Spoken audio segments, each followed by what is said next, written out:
ಮುಖ್ಯಮಂತ್ರಿ ಸಿದ್ದರಾಮಯ್ಯನವರು ಸದನದ ನಿಯಮಗಳನ್ನು ಗಾಳಿಗೆ ತೂರಿ ನಿರ್ಣಯವನ್ನು ಕೇಂದ್ರ ಸರ್ಕಾರದ ವಿರುದ್ಧ ಕೇಂದ್ರ ಸರ್ಕಾರವನ್ನು ಬೈಯೋದು ತೆಗಳೋದು,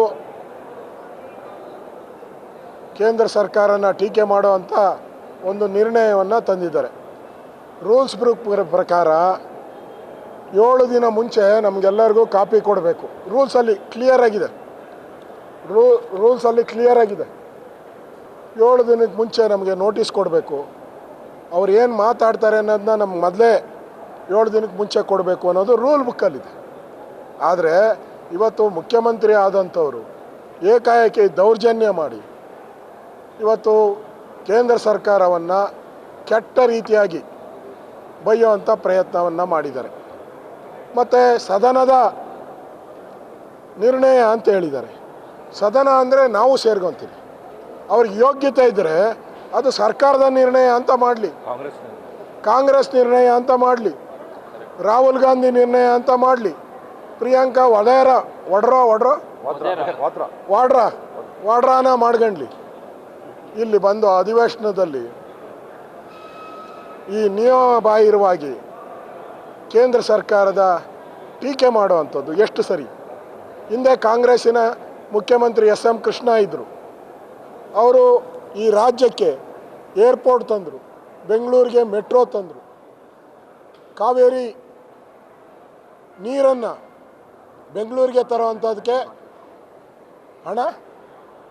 ಹಣವನ್ನು ತಂದರು. ಅದು ಮತ್ಸದಿತನ ಅನ್ನೋದು. ಒಬ್ಬ ರಾಜಕಾರಣಿಗೆ ರಾಜ್ಯ ಅಭಿವೃದ್ಧಿ ಆಗಬೇಕು ಅನ್ನೋದು ಇರಬೇಕೇ ಹೊರತು ಈ ಸಿದ್ದರಾಮಯ್ಯವ್ರಿಗೆ ರಾಜ್ಯ ಅಭಿವೃದ್ಧಿ ಬೇಕಾಗಿಲ್ಲ. ಅವ್ರ ಅಭಿವೃದ್ಧಿ ಆಗಬೇಕು, ಅವ್ರ ಪಾರ್ಟಿಯವ್ರ ಅಭಿವೃದ್ಧಿ ಆಗಬೇಕು. ಅವ್ರದ್ದು ಎಲ್ಲೆಲ್ಲಿ ಎಲೆಕ್ಷನ್ ನಡೀತೋ ದೇಶದಲ್ಲಿ ಅಲ್ಲಿಗೆಲ್ಲ ಹಣ ಕೊಡಬೇಕು. ಇದಕ್ಕೋಸ್ಕರ ರಾಜ್ಯಕ್ಕೆ ಅನ್ಯಾಯ ಮಾಡ್ತಾಯಿದ್ದಾರೆ, ಮೋಸ ಮಾಡ್ತಾಯಿದ್ದಾರೆ. ಕೇಂದ್ರ ಸರ್ಕಾರನ ಕಾಲು ಕೆರೆದು ಜಗಳಕ್ಕೆ ತೆಗಿತಾ ಇದ್ದಾರೆ. ಇವತ್ತು ಅವ್ರಿಗೆ ಯೋಗ್ಯತೆ ಇದ್ದರೆ ಅವ್ರು ವಿರೋಧ ಪಕ್ಷದ ನಾಯಕರಿದ್ದಾರಲ್ಲ, ರಾಹುಲ್ ಗಾಂಧಿ, ಏನು ಮಾಡ್ತಾ ಇದ್ದಾರೆ ಅಲ್ಲಿ ಪಾರ್ಲಿಮೆಂಟಲ್ಲಿ? ರಾಜ್ಯಸಭಾದಲ್ಲಿ ಮಲ್ಲಿಕಾರ್ಜುನ್ ಖರ್ಗೆ ಇದ್ದಾರಲ್ಲ, ಏನು ಮಾಡ್ತಾ ಇದ್ದಾರೆ? ಅಲ್ಲಿ ಮಾತಾಡೋಕ್ಕೆ ಯೋಗ್ಯತೆ ಇಲ್ಲ. ಇಲ್ಲಿ ಬಂದು ಉತ್ತರನ ಪೌರುಷವನ್ನು ತೋರಿಸ್ತಾ ಇದ್ದಾರೆ. ಇದು ಉತ್ತರನ ಪೌರುಷ. ಮಾತಾಡೋ ದಮ್ಮಿದ್ರೆ, ಯೋಗ್ಯತೆ ಇದ್ದರೆ ಹೋಗಿ ರಾಜ್ಯಸಭಾ ಮಾತಾಡಲಿ, ಲೋಕಸಭೆಯಲ್ಲಿ ಮಾತಾಡಲಿ. ಅದು ಬಿಟ್ಬಿಟ್ಟು ಇಲ್ಲಿ ವಿಧಾನಸಭಾ ಅಧಿವೇಶನ ಜನರ ತೆರಿಗೆ ಹಣದಲ್ಲಿ ಕರೆದುಬಿಟ್ಟು ಈ ಥರ ಅನ್ಯಾಯ ಮಾಡ್ತಾ ಇರುವಂಥದ್ದು, ಇದು ವಿರೋಧವನ್ನು ಮಾಡಿದ್ದೀರಿ. ಅವರ ನಿರ್ಣಯ ಏನಿದ್ರು ಅದು ಸರ್ಕಾರದ ನಿರ್ಣಯ, ಕಾಂಗ್ರೆಸ್ಸಿನ ನಿರ್ಣಯ, ನಮ್ಮ ನಿರ್ಣಯ ಅಲ್ಲ. ಇದು ಸುಳ್ಳುಗಳನ್ನು ಹೇಳ್ತಾ ಇದ್ದಾರೆ. ಇವರು GSTಯಲ್ಲಿ ಹಣ ಬಂದಿಲ್ಲ ಅಂತಾರೆ. ಇವ್ರ ಯೋಗ್ಯತೆಗೆ ಸಿದ್ದರಾಮಯ್ಯನವ್ರು ಎಷ್ಟು ಸರಿ ಹೋಗಿದ್ದಾರೆ GST ಮೀಟಿಂಗ್ಗೆ? ಹೇಳ್ಬೇಕಲ್ಲ. ಪ್ರಧಾನಮಂತ್ರಿ ಕರೆದಂಥ ಮೀಟಿಂಗ್ಗಳಿಗೆ ಎಷ್ಟು ಸರಿ ಹೋಗಿದ್ದಾರೆ? ಹೋಗೇ ಇಲ್ಲ. ಇವತ್ತು ಅಬ್ಕಾರಿಯಲ್ಲಿ 6,000 ಕೋಟಿ, ಯಾರು ಮರ್ಚೆಂಟ್ ಅಸೋಸಿಯೇಷನ್ ಅಬ್ಕಾರಿ ಅವರೇ ಹೇಳಿದ್ದಾರೆ 6,000. ನಮ್ಮ ಶಾಸಕ ಮಂಜು ಅವರು ರೆಡ್ ಹ್ಯಾಂಡಾಗಿ ಹಿಡ್ದಾಕಿದ್ದಾರೆ. ರೆಡ್ ಹ್ಯಾಂಡಾಗಿ ಅಬ್ಕಾರಿ ಇಲಾಖೆಯಲ್ಲಿ ಕೋಟಿ ಲೂಟಿ ಮಾಡ್ತಾ ಇರೋದನ್ನ ನಮ್ಮ JDSನ ಮುಖಂಡರಾದಂಥ ಶಾಸಕರಾದಂಥ ಮಂಜು ಅವರು ಕ್ಲಿಯರಾಗಿ ರೆಕಾರ್ಡ್ ಮಾಡಿದ್ದಾರೆ. ಆಡಿಯೋ ರೆಕಾರ್ಡ್ ಮಾಡಿದ್ದಾರೆ, ವಿಡಿಯೋ ರೆಕಾರ್ಡ್ ಮಾಡಿದ್ದಾರೆ. ಇಷ್ಟಿದ್ರೂ ಸರ್ಕಾರ ಅವ್ರ ರಾಜೀನಾಮೆ ತೊಗೊಳಕ್ಕೆ ಯೋಗ್ಯತೆ ಇಲ್ದಿರ ಇವತ್ತು ಡೈವರ್ಟ್ ಮಾಡೋಕ್ಕೋಸ್ಕರ ಕೇಂದ್ರ ಸರ್ಕಾರವನ್ನು ಬೈಯುವಂಥ ಕೆಲಸವನ್ನು ಮಾಡ್ತಾಯಿದ್ದಾರೆ.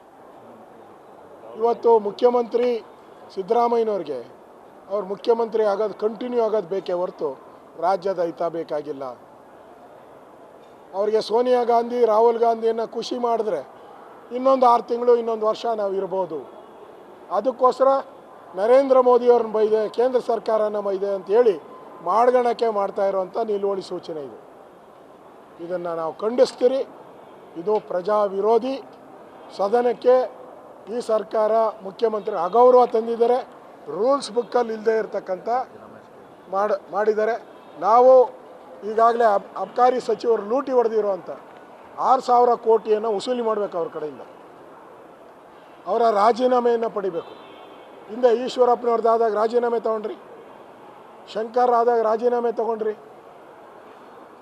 ಇವ್ರಿಗೆ ಯಾಕೆ ರಾಜೀನಾಮೆ ಬರಬಾರ್ದು? ನಾಗೇಶ್ ಅವರು ಅದನ್ನು ಚರ್ಚೆ ಮಾಡೋಕ್ಕೆ ಭಯ, ಓಡ್ತಾರೆ. ನಿಲುವಳಿ 69 ಎಷ್ಟು ಜನ ಬೇಕಾದರೂ ಮಾತಾಡ್ಬೋದು, ಅದಕ್ಕೆ ಅವಕಾಶ ಇದೆ ರೂಲ್ ಬುಕ್ಕಲ್ಲಿ. ಮಾತಾಡೋಕ್ಕೆ ಬಿಡ್ತಾ ಇಲ್ಲ, ಯಾಕೆಂದರೆ ಕಳ್ಳ ಸಿಕ್ಕಾಕೊಂಬಿಟ್ಟಿದ್ದಾನೆ, ಮಾತಾಡೋಕ್ಕೆ ಬಿಡ್ತಾ ಇಲ್ಲ. ಅದರಿಂದ ಇದನ್ನು ಪ್ರತಿಭಟಿಸಿ ನಾವು ಹೋರಾಟವನ್ನು ವಿಧಾನಸಭೆ ಒಳಗಡೆ ಮಾಡಿದ್ದೀರಿ, ಇದನ್ನು ಮುಂದುವರಿಸ್ತೀರಿ. ನ್ಯೂಸ್ ಫಸ್ಟ್ ನಿರ್ಭೀತಿಯಿಂದ ನಿಮ್ಮ ಪರವಾಗಿ.